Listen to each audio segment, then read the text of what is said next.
Hello, Standard 4th. Again, welcoming in maths lecture. This is our 14th lecture. In previous lecture, we have discussed this sum, right? Kozhikode and Thalsariwala. Now we are going to do one more sum. How far is your home from school? मतलब आपका घर आपकी school से कितना दूर है. Momun comes to school from very far. He first walks about 400 meters to the pond. ये एक लड़की है जो अपने घर से ये पॉन्ड तालाब तक 400 मीटर चलकर आती है. फिर क्या होता है? With slippers in his hands. Sorry, ये एक लड़का है. हिज है तो लड़का है. He then walk 150 metre through the pond. फिर वो क्या करता है कि भाई उसको तो तालाब में से गुजरना है, तो अपनी चप्पल हाथ में लेकर, ये तालाब है वो 150 मीटर लंबा है. देखो मैं बता रही हूँ, उसके घर से यहाँ पॉन्ड तक का रास्ता कितना है, तो के यहाँ पर बताया है 400 मीटर का, इतना. फिर ये पॉन्ड कितना है लंबा, तो के 150 मीटर. फिर क्या होता है? Next he runs across the 350 metres wide green field. फिर क्या होता है? ये देखो, ये एक खेत है हरा भरा, जो कि कितना लंबा है, तो कि यहाँ पॉन्ड से लेकर यहाँ तक ये खेत है वो 350 मीटर लंबा है. फिर क्या होता है? Then he carefully cross the 40 metre wide road. ये जो रोड है ये वाला, वो 40 मीटर का है. To reach his school. तो यहाँ से यहाँ तक मैं सारे के सारे नंबर साथ में लिख के दे रही हूँ ताकि आपको सम करने में आसानी हो. तो ये सब उसका डिस्टेंस है. यहाँ से यहाँ तक 400, यहाँ से पॉन्ड 150, पॉन्ड से उसका फार्म, कहीं पे बीच में किसी का फार्म आ रहा है वो 350, फार्म के बाद 40 मीटर का रोड. इतना जब वो डिस्टेंस तय करता है तब वो अपनी स्कूल पहुँचता है. अभी कुछ पूछा है, how much does Moman walk every day to reach school? Is it more than 1 kilometre? तो वो जो डिस्टेंस तय करता है वो 1 किलोमीटर से ज़्यादा है. तो हमारे पास ये सारी डिटेल्स है. तो ये सबसे पहले है 400, तो मैं यहाँ लिखूँगी 400 मीटर घर से तालाब तक. फिर तालाब का 150, तो इसमें मैं 150 ऐड करूँगी. ठीक है. फिर क्या है? ये खेत है तो 350 मीटर का, तो फिर हम यहाँ पे 350 और ऐड करेंगे. फिर रोड है ये 40 मीटर का, तो यहाँ पे हम 40 मीटर ऐड करेंगे. जब इतना डिस्टेंस वो चलता है तब स्कूल पहुँचता है. तो 0 0 0 0, 5 + 5 10, 10 + 4 14, 14 मतलब यहाँ 1 कैरी किया, 4 + 1 5 + 6 7 8 9. ये कितना हुआ? 940 मीटर. तो मैंने यहाँ लिख के रखा है 940 मीटर. इतना वो डिस्टेंस डेली क्रॉस करता है, तय करता है, तब स्कूल पहुँचता है. तो दूसरा है, is it more than 1 kilometre? तो मैंने यहाँ लिखा है नो. क्यों नो लिखा है? क्योंकि हम जानते हैं कि 1 किलोमीटर इक्वल टू 1000 मीटर, जबकि ये कितना है 940, मतलब अभी 1000 मीटर हुआ नहीं है, इसलिए वो 1 किलोमीटर नहीं है. तो ये सम यहाँ ख़त्म है. चलो यहाँ करते हैं. Find out how far your friends live from school and fill the table. Right in metres और किलोमीटर्स. तो यहाँ पर आपको अपने फ्रेंड के नाम और वो कितने मीटर या किलोमीटर दूर रहते हैं वो लिखना है, ये डिस्टेंस है। तो मैंने सबसे पहले अपने बारे में लिखा, मतलब कोई भी बॉय आप अपने बारे में लिख सकते हो कि आप कितना दूर रहते हो, तो कि 400 मीटर।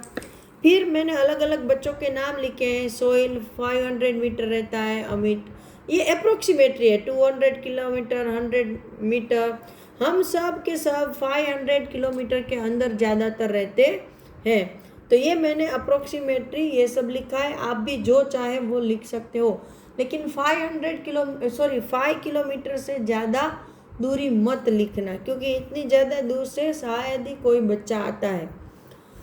तो यहाँ पर उसके बेस कुछ क्वेश्चन है, who among you lives nearest to the school.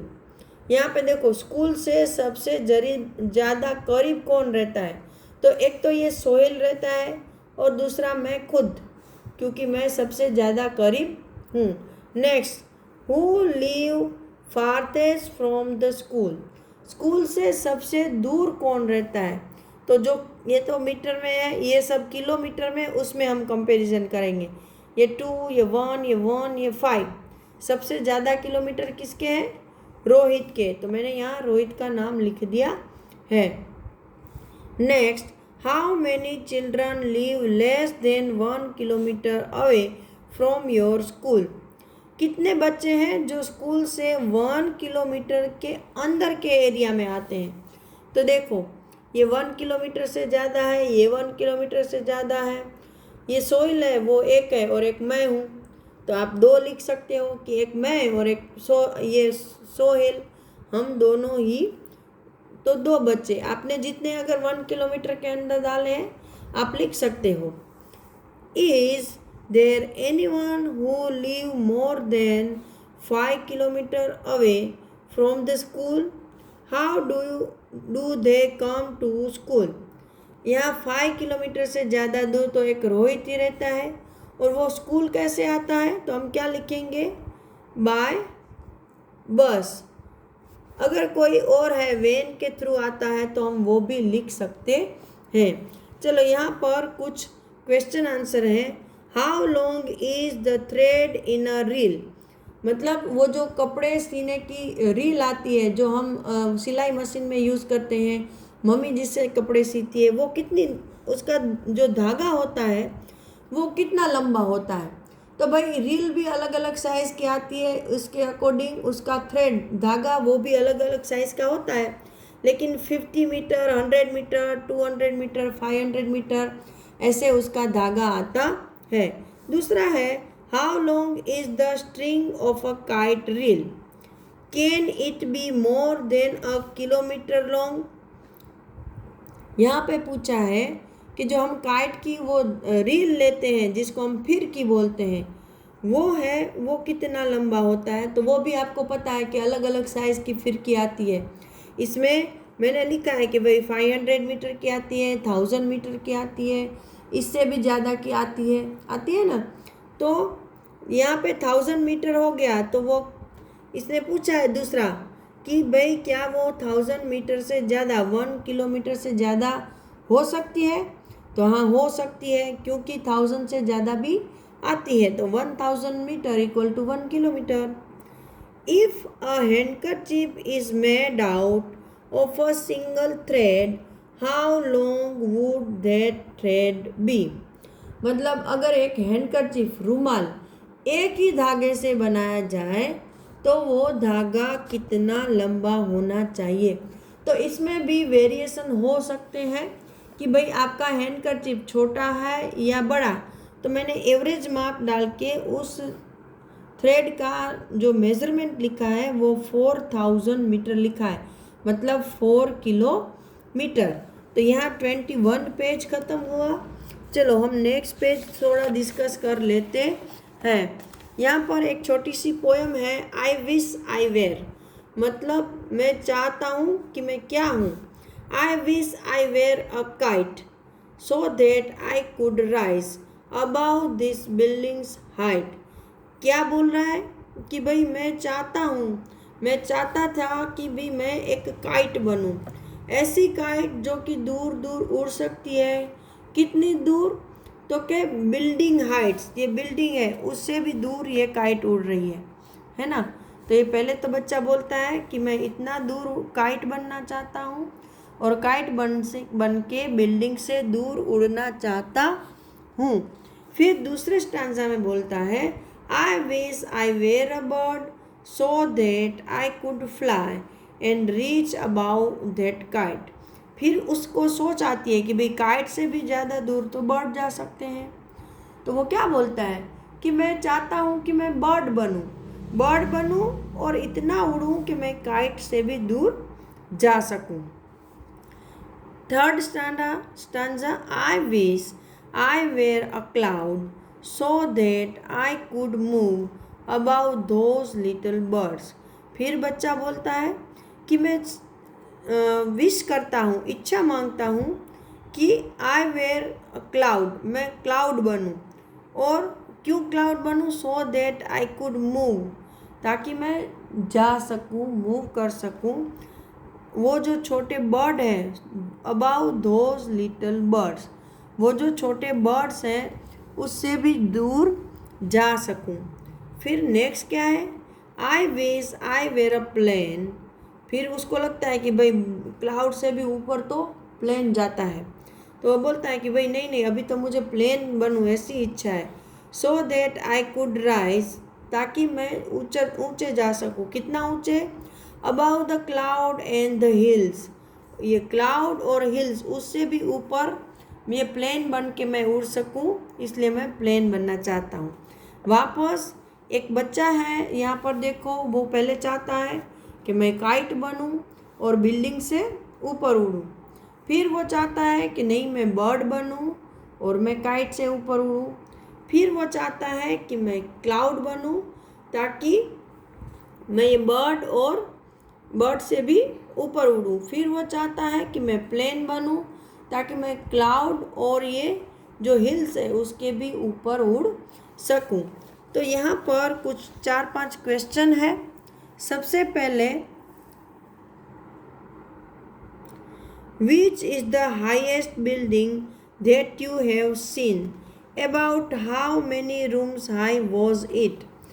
आपने अब तक सबसे बड़ी बिल्डिंग कौन सी देखी है? तो भाई हम कुतुब मीनार के बारे में लिख सकते हैं, क्योंकि अभी हमने देखा कि वो 72 मीटर की, यहाँ पर देखो ये 72 मीटर की हाई है। तो यहाँ पर मैं लिख रही हूँ कि भाई कुतुब मीनार 72 मीटर हाई है। और वहाँ पे कितने रूम आप बना सकते हो? यहाँ पे हमने कितने रूम बनाए थे? 24, है ना। तो यहाँ पर कितने रूम बनेंगे? 24, वो मैं आपको बता चुकी हूँ। Now next, how high can a kite go? Can it go higher than the Qutub Minar? देखो अभी ये पूछ रहे हैं कि काइट कितने दूर तक जा सकती है, तो मुझे लगता है 100 मीटर तक तो जा ही सकती है ना, ये बिल्डिंग से बहुत ऊंचे। तो अगर 100 मीटर तक हम सोचते हैं तो कुतुब मीनार तो 72 मीटर तक का है ना। तो 100 मीटर तक जाती है तो कुतुब मीनार से डेफिनेटली वो ऊंचे जा सकती है। तो मैंने यहाँ लिखा है 100 मीटर और यस लिख दिया है। नाउ नेक्स्ट है, how high can a plane fly? Can it fly higher than Mount Everest which is about 9 kilometres high? अभी ये पूछ रहा है कि भाई एक प्लेन कितना ऊंचे उड़ सकता है। तो अबाउट जो एक प्लेन होता है वो 10,000 मीटर्स तक जाता है। 10,000 मीटर मतलब 10 किलोमीटर तक, ठीक है, अबाउट 10 किलोमीटर। तो माउंट एवरेस्ट की हाइट कितनी है? 9 किलोमीटर। तो प्लेन माउंट एवरेस्ट से ऊपर जा सकता है, लेकिन प्लेन की कैपेसिटी, उसकी क्या उसका स्ट्रक्चर है उसके ऊपर डिपेंड होता है। तो मैंने यहाँ एक अच्छे वाले प्लेन को इमेजिन करके समझा है कि वो 10,000 मीटर तक जाता है और वो माउंट एवरेस्ट से भी ऊंचा उड़ सकता है। नेक्स्ट है, have you ever seen clouds below you? अब तक आपने अपने नीचे कभी क्लाउड देखे हैं? तो हाँ भाई, मैंने तो देखे हैं कि जब हम ऊंचे बहुत हाई माउंटेन पर चढ़ते हैं, कभी कभी अगर आप गिरनार की टॉच पर चढ़े होंगे तो वहाँ पर आपके नीचे आपको क्लाउड्स दिखते हैं। तो ऐसी सिचुएशन में जहाँ आप बहुत हाई माउंटेन पर हो, आपको अपने से नीचे क्लाउड दिखते हैं। तो मैंने यहाँ यस किया है। तो यहाँ पर हमारा ये चैप्टर सेकंड जो ख़त्म हो चुका है। इसकी जो वर्कशीट है उसको मैं भेज दूँगी। वर्कशीट को देख के आपको अपनी वर्कशीट कंप्लीट कर लेनी है। और बेटा ये जो क्वेश्चन, ये जो सम्स हैं वो अच्छे से करना, बार बार करना, क्योंकि जल्दी आपकी मैथ्स की एग्ज़ाम भी आ रही है। तो आपको अगर अच्छे से प्रैक्टिस करोगे तो एग्ज़ाम में मार्क्स भी अच्छे कवर कर पाओगे। तो तब तक के लिए have a good day and good bye.